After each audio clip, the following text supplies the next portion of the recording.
Vamos a comenzar con la unidad 12 de aminoácidos, péptidos y proteínas. Las proteínas son macromoléculas, son polímeros biológicos que se encuentran en toda célula viva. El nombre proteína proviene de la palabra griega protos, que significa lo primero. Y este nombre está muy bien elegido, dado que entre todos los compuestos químicos hay que considerar a las proteínas como las más importantes, puesto que son las sustancias de la vida. Las proteínas constituyen gran parte del cuerpo animal, lo mantienen como unidad y lo hacen funcionar. Las proteínas son indispensables para la estructura, función y reproducción de la materia viva. Las proteínas, como dijimos, se encuentran en toda célula viva. Son el material principal de la piel, los músculos, los tendones, los nervios, la sangre, las enzimas, los anticuerpos y muchas hormonas. Solo los ácidos nucleicos que no son proteínas, los ácidos nucleicos controlan la herencia, pueden desafiar la primera posición de las proteínas, aunque los ácidos nucleicos dirigen la síntesis de las proteínas. Desde un punto de vista químico, las proteínas son polímeros naturales, son poliamidas, y los monómeros de los cuales se derivan son los ácidos alfa-aminocarboxílicos o alfa-aminoácidos. Una sola molécula proteínica contiene cientos e incluso miles de unidades de aminoácidos. Solo hay 20 aminoácidos diferentes. El número de combinaciones distintas, es decir, el número de moléculas proteínicas diferentes que pueden existir, es casi infinito. Es probable que se necesiten miles de proteínas diferentes para formar y hacer funcionar un organismo. Este conjunto de proteínas es diferente para cada especie de animal.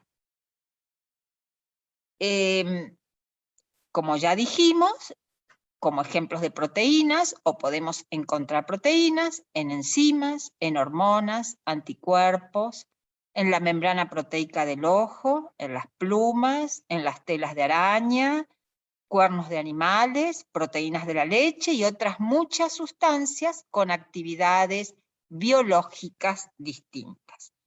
En esta unidad vamos a estudiar primero la química de los aminoácidos, es decir, la estructura y las propiedades de los aminoácidos.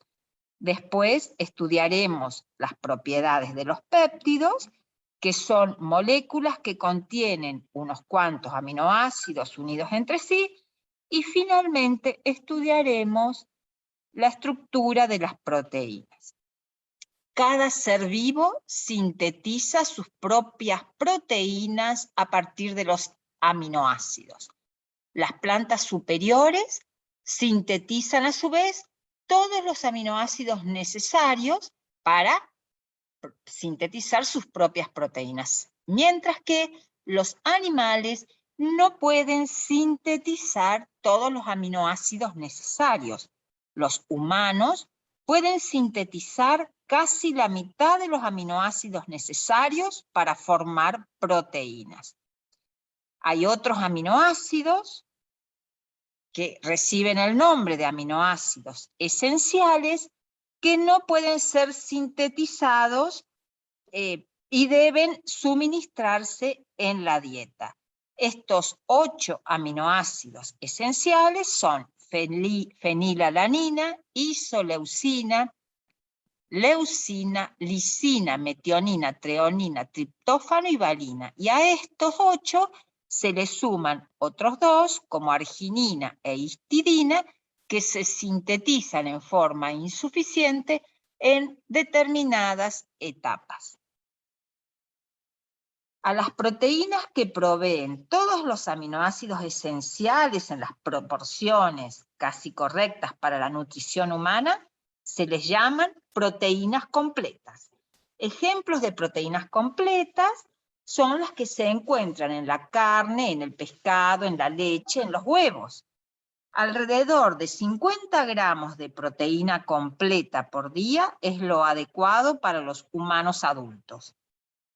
A las proteínas que son deficientes en uno o más de los aminoácidos esenciales se les llaman proteínas incompletas. Si la proteína en la dieta de una persona proviene principalmente de una fuente incompleta, la cantidad de proteína humana que puede sintetizarse está limitada por las cantidades de los aminoácidos deficientes. Por ejemplo, las proteínas de las plantas en general son proteínas incompletas. El arroz, el maíz, el trigo son deficientes en lisina. El arroz también carece de treonina y el maíz carece de triptófano.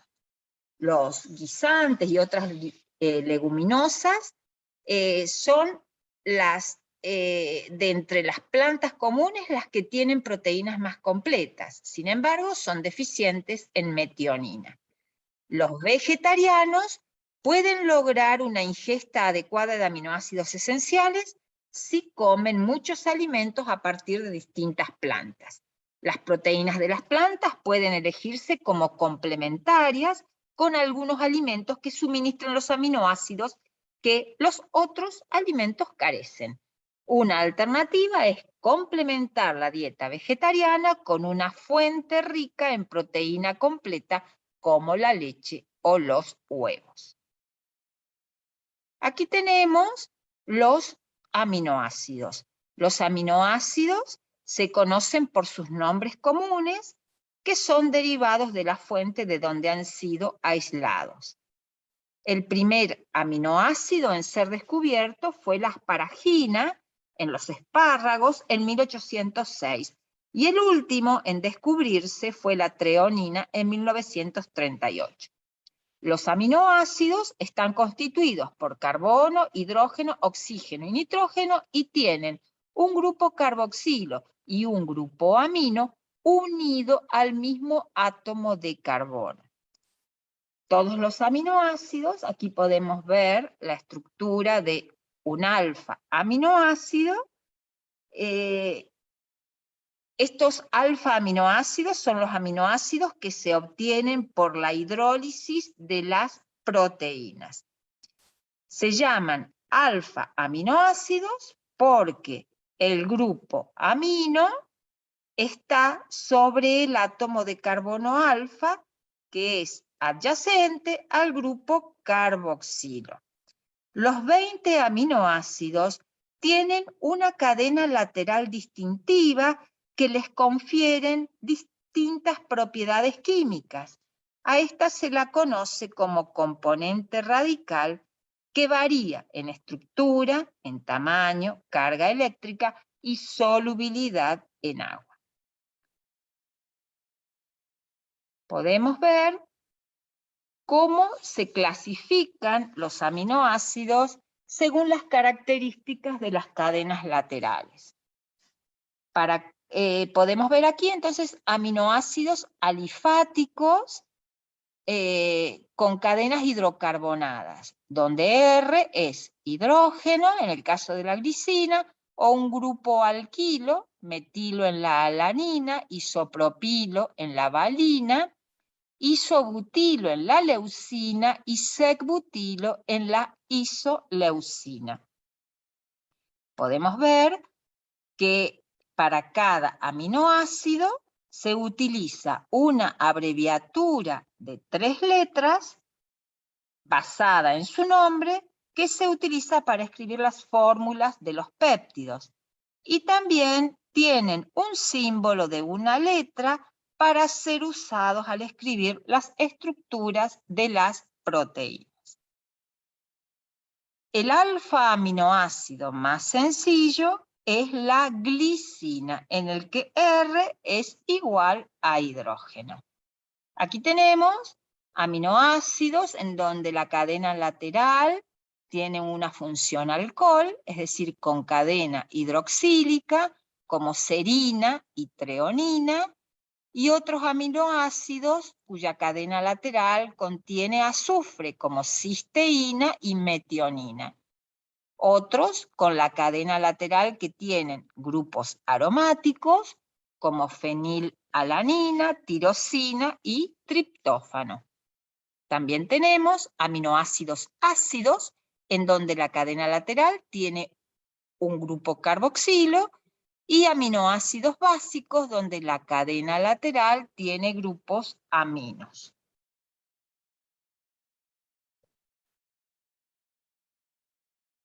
Aminoácidos especiales son la asparagina y la glutamina, que son las amidas derivadas del ácido aspartico y del ácido glutámico. Y otros aminoácidos especiales son prolina e histidina, donde los grupos amino forman parte de anillos. Entonces, hemos visto la clasificación de los aminoácidos comunes en las proteínas de acuerdo a las características de la cadena lateral. Es decir, esta clasificación le confiere a los aminoácidos propiedades químicas en función de las características de la cadena lateral. Sin embargo, también los aminoácidos pueden clasificarse según su polaridad en aminoácidos polares y apolares. Estas características les permitirán a los aminoácidos dotar de propiedades especiales a los péptidos y proteínas en que intervengan. Dijimos que el aminoácido más sencillo es la glicina, donde R es igual a hidrógeno. Con excepción de la glicina, los alfa-aminoácidos tienen un centro estereogénico en el carbono alfa. Por lo tanto, todos ellos, excepto la glicina, son ópticamente activos. La mayor parte de los aminoácidos que se encuentran en forma natural tienen la configuración S del centro estereogénico. Veamos aquí, el grupo de mayor prioridad es el grupo amino, luego el carboxilo y luego la cadena lateral. Dado que el grupo de menor prioridad está en la horizontal, la configuración del centro quiral es S. Entonces, los aminoácidos naturales tienen la configuración S en el átomo de carbono alfa. Podemos observar que la configuración S del aminoácido es similar a la del L-gliceraldehído. Por lo tanto, los S-aminoácidos naturales se clasifican como L-aminoácidos. Como podemos observar, la convención de Fischer que se utiliza para los carbohidratos también se utiliza para los aminoácidos. Recordemos la nomenclatura de L, como así también los descriptores RS, dan la configuración del átomo de carbono asimétrico. Esto no implica el signo de la rotación óptica, más o menos, el cual se debe determinar de manera experimental. Algunos aminoácidos tienen más de un centro asimétrico, por lo tanto pueden existir en forma de más de 2 estereoisómeros. Por ejemplo, la treonina, que tiene 2 centros quirales.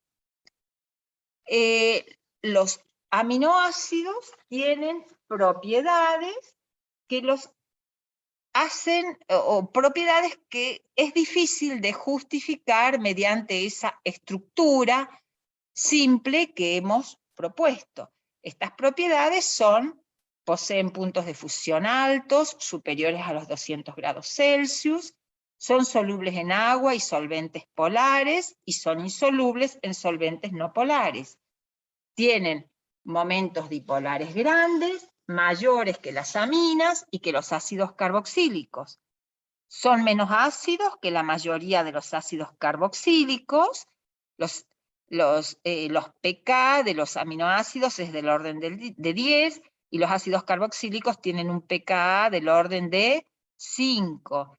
Y además son menos básicos que la mayoría de las aminas. Las aminas tienen pKb de entre 4 y 5, mientras que los aminoácidos tienen pKb del orden de 12. Entonces, por lo general, escribimos los aminoácidos con un grupo carboxilo y un grupo amino libres. Sin embargo, su estructura real es iónica y depende del pH. El grupo carboxilo pierde un protón formando un ion carboxilato y el grupo amino es protonado a un ion amonio.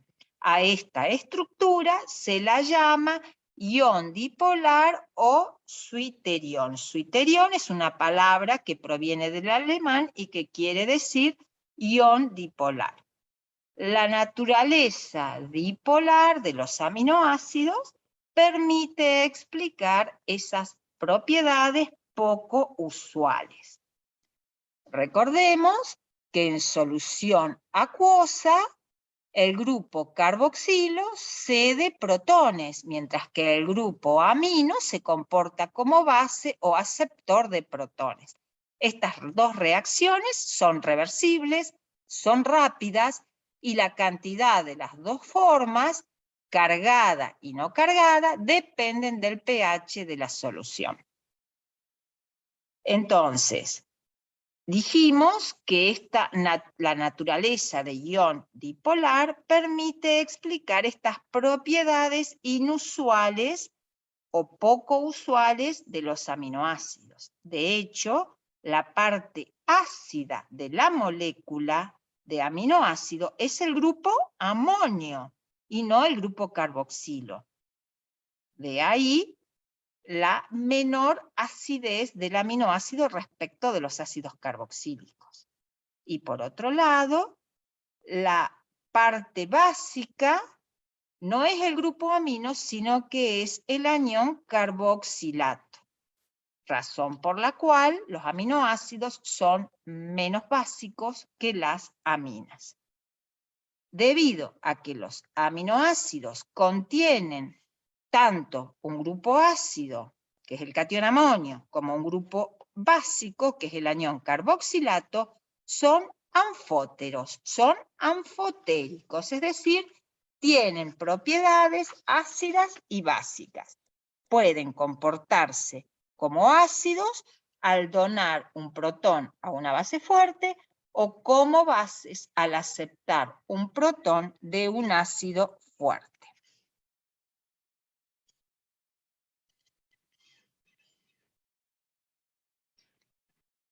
Veamos ahora entonces este equilibrio ácido-base de un aminoácido. La propiedad predominante del aminoácido depende del pH de la disolución.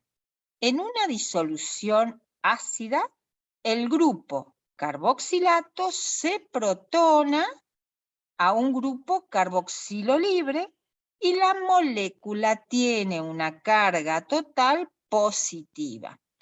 A medida que se eleva el pH, el carboxilo pierde su protón.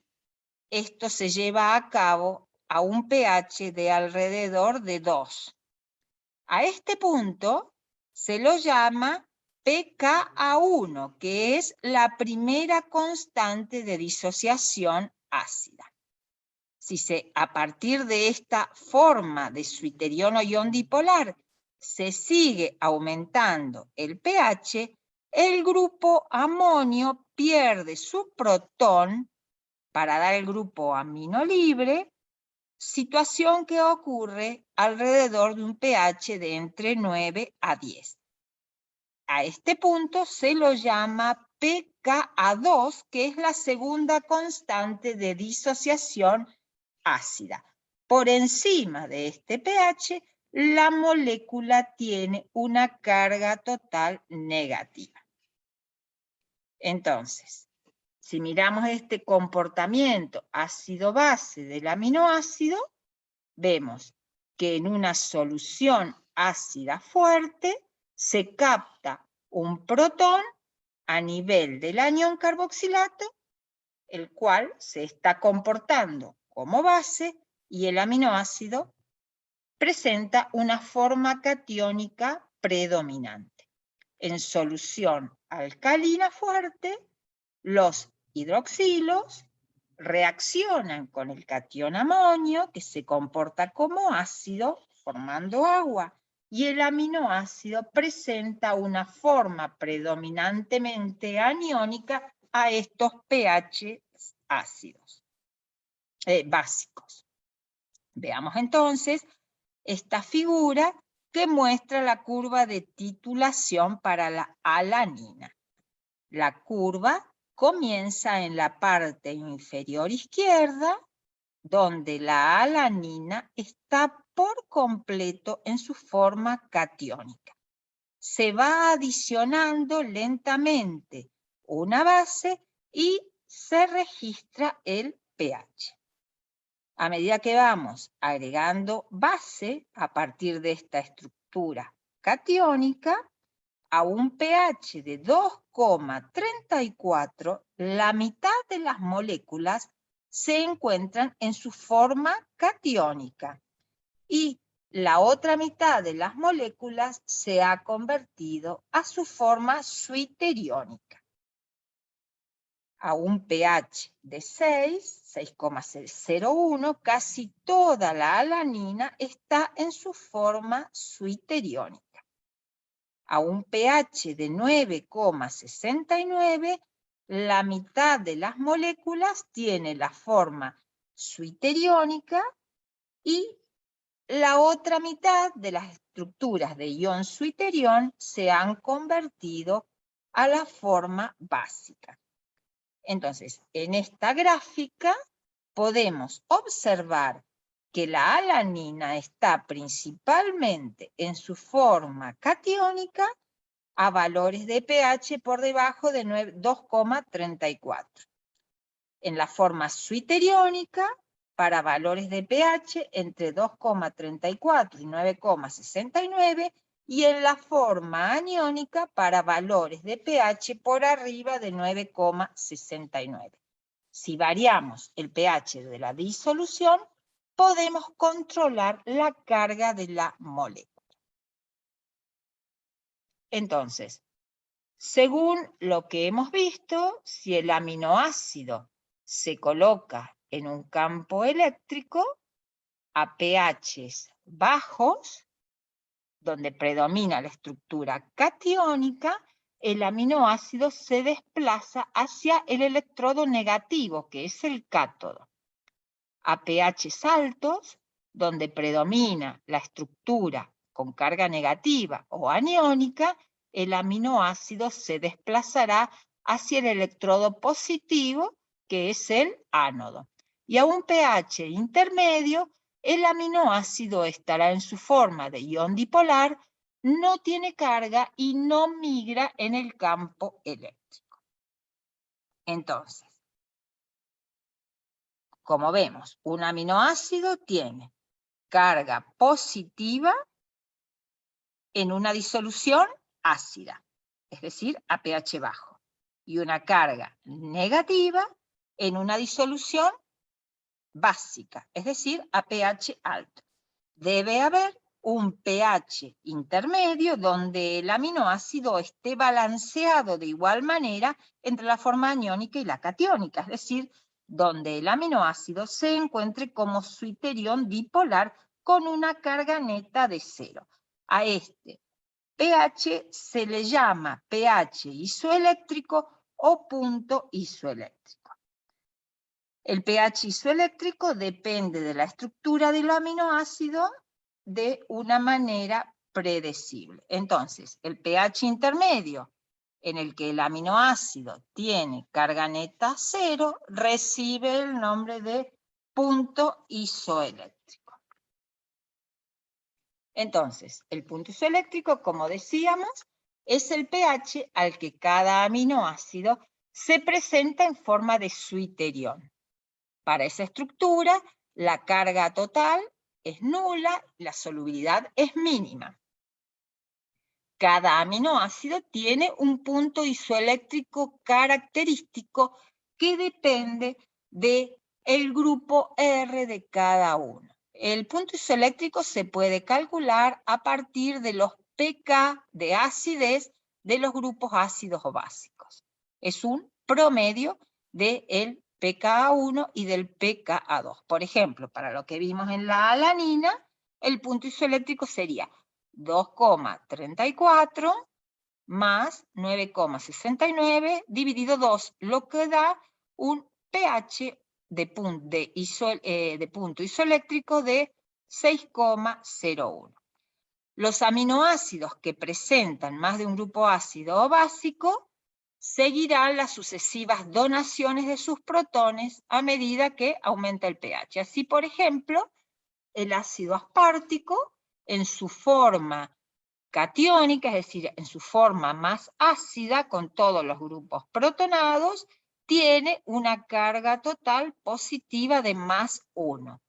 A medida que aumenta el pH, comienzan a desprotonarse los sucesivos grupos. El primero en desprotonarse es el más ácido, que es el grupo carboxilo unido al carbono alfa. ¿Por qué es más ácido este que este otro? Y dado que el carbono alfa tiene unido una carga positiva, lo cual hace mucho más ácido a este grupo. Para esta estructura, esta es la estructura de ion suiterión, ion dipolar, donde la carga total es 0. Para un aumento de pH posterior, el siguiente grupo en desprotonarse es el otro grupo carboxílico, y por último, el último grupo en desprotonarse es el grupo amonio para dar el grupo amino libre. Para hallar el punto isoeléctrico debemos hacer el promedio entre los pKa vecinos a la estructura de ion dipolar. Es decir, el punto isoeléctrico se calcula como el promedio de 2,09 más 3,86 sobre 2, lo cual da un punto isoeléctrico de 2,97. Para el caso de la lisina, al pH más ácido, con todos sus grupos protonados, el primer grupo que se desprotona al agregar una base fuerte es el grupo carboxílico, obteniéndose, entonces pasando de una estructura iónica de carga total más 2 a una estructura con carga más 1, y una posterior desprotonación, se va a desprotonar este grupo, amonio, por estar unido. Este grupo es más ácido que este otro por estar unido a un carbono que tiene un anión. Entonces, esta estructura es la que tiene carga eléctrica 0, carga total 0, y corresponde al punto isoeléctrico. Una posterior desprotonación eliminará el protón de este otro catión amonio. El punto isoeléctrico se calcula como el promedio del pK de 8,95 más el pK de 10,53 dividido 2, es decir, 9,74.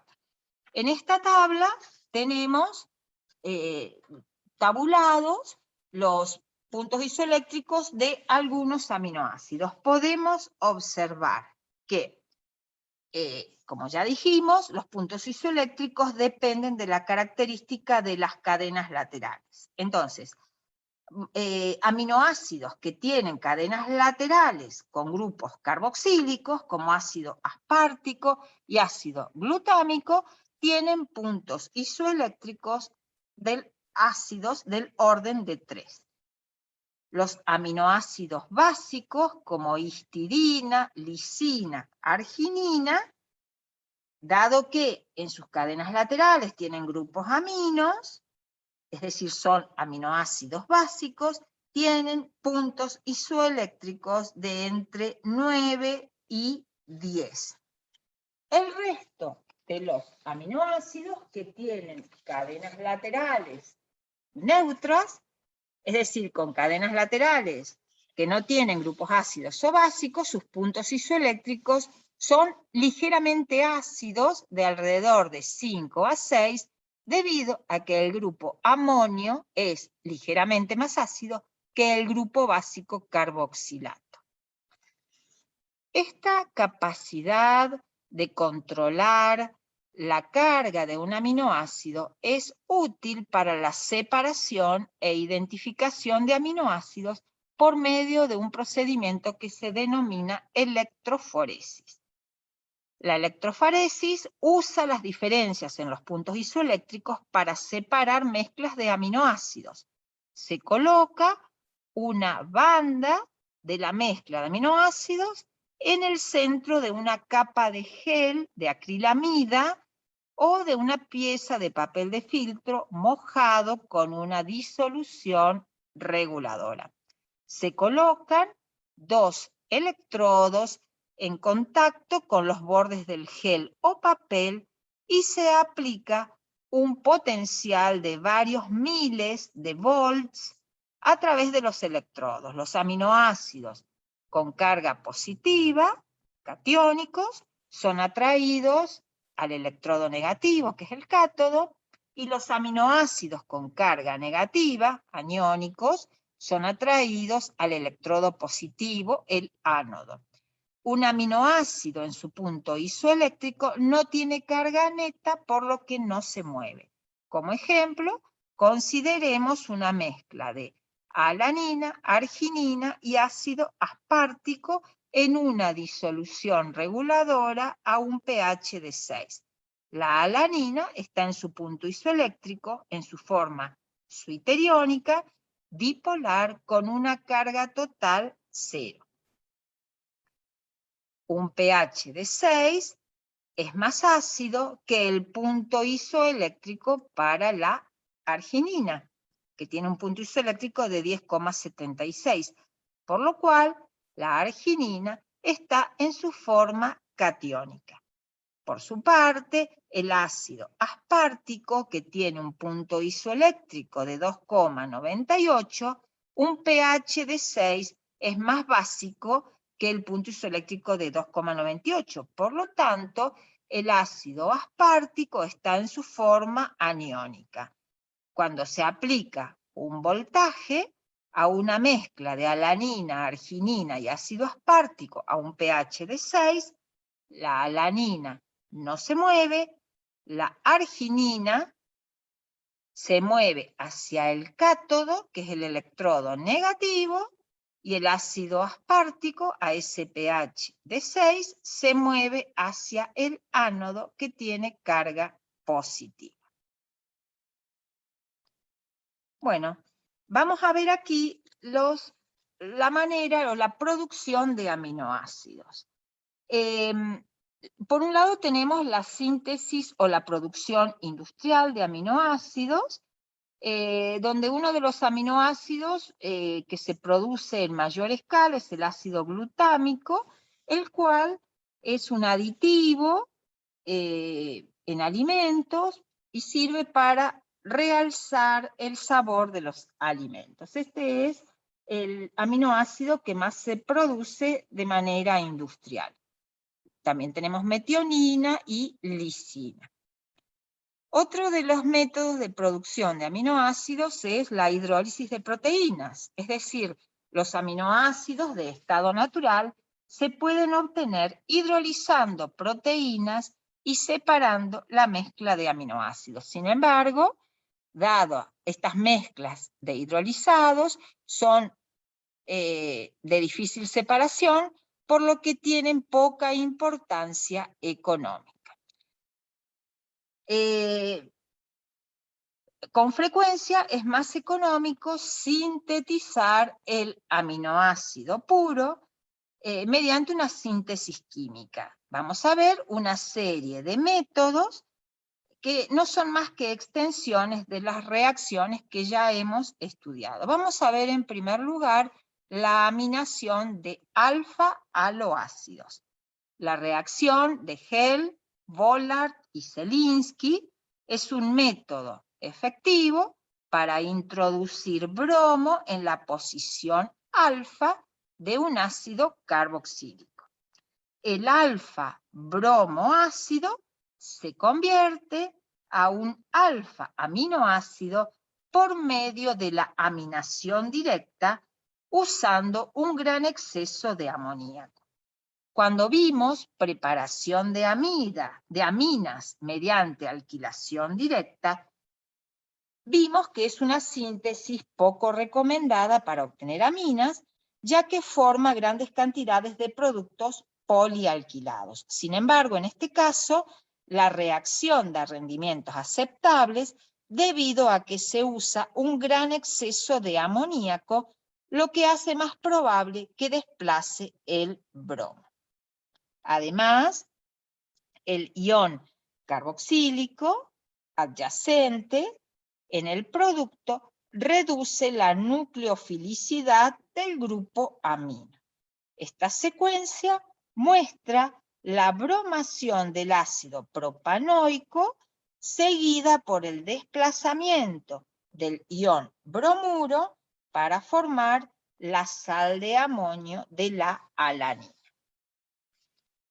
Otro de los métodos de síntesis química es uno de los mejores métodos, es una combinación de la síntesis de aminas de Gabriel y la síntesis malónica de ácidos carboxílicos. Si recordamos, la síntesis con el éster malónico convencional involucra la alquilación del malonato de dietilo seguida por una hidrólisis y descarboxilación para formar un ácido acético alquilado.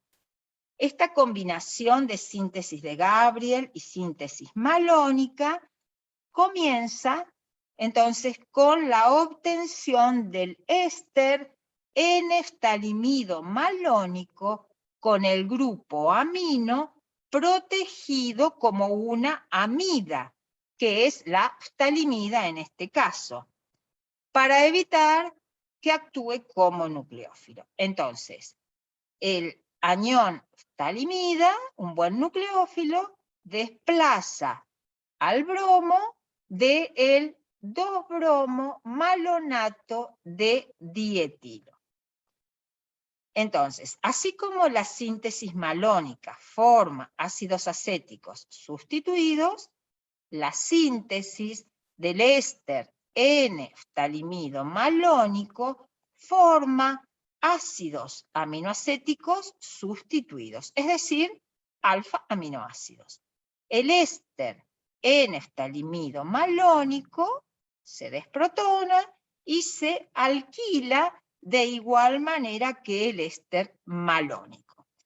Cuando el éster N-ftalimido malónico alquilado se hidroliza, también y posteriormente se descarboxila, podemos ver que el grupo ftalimido se hidroliza junto con los grupos éster. El producto es un ácido aminomalónico alquilado. La síntesis de Gabriel, combinada con la síntesis malónica, se usa para preparar muchos aminoácidos que no pueden obtenerse por medio de la aminación directa de aloácidos. Vamos a ver otra de las síntesis, la síntesis de Strecker. La síntesis de Strecker forma o permite obtener un gran número de aminoácidos a partir de aldehídos. El aldehído, en primer lugar, reacciona con amoníaco para formar una imina y luego, entonces, esta imina es un análogo de nitrógeno de un grupo carbonilo y es electrofílica cuando se protona. El ataque del ion cianuro en la imina protonada forma un alfa-amino-nitrilo. Por ejemplo, Strecker partió de acetaldehído, lo trató o lo adicionó al acetaldehído a una disolución acuosa de amoníaco y ácido cianhídrico, y el producto fue un alfa-amino-propionitrilo, el cual posteriormente hidrolizó y obtuvo alanina. Bueno, veamos aquí la síntesis del ácido L-glutámico mediante hidroformilación de acrilonitrilo, es decir, 2-propenonitrilo, y también síntesis de Strecker. La hidroformilación la vimos oportunamente como síntesis OXO o proceso OXO, y es un proceso importante para la producción industrial de aldehídos a partir de alquenos. Entonces, el grupo aldehído se trata con amoníaco y ácido cianhídrico para obtener una amino, o sea, como si fuera una cianohidrina, pero en lugar de tener la función alcohol, tiene el grupo amino. Posteriormente, por hidrólisis, obtenemos la sal del ácido glutámico. El ácido glutámico es el principal ingrediente de las pastillas de caldo y de sopas en polvo. Tiene sabor a carne y se dice que refuerza el sabor de los otros ingredientes. Por último, vamos a ver la síntesis de L-lisina a partir de caprolactama, también llamado ácido epsilon amino, este es alfa, beta, gamma, delta, epsilon amino caproico vía halogenación en alfa. Tratamos a la amina con un cloruro de ácido para obtener la amida y luego hacemos la halogenación en alfa, la bromación en alfa, que mediante sustitución nucleofílica por el grupo amino obtenemos la L-lisina. Bueno, esto es todo por ahora.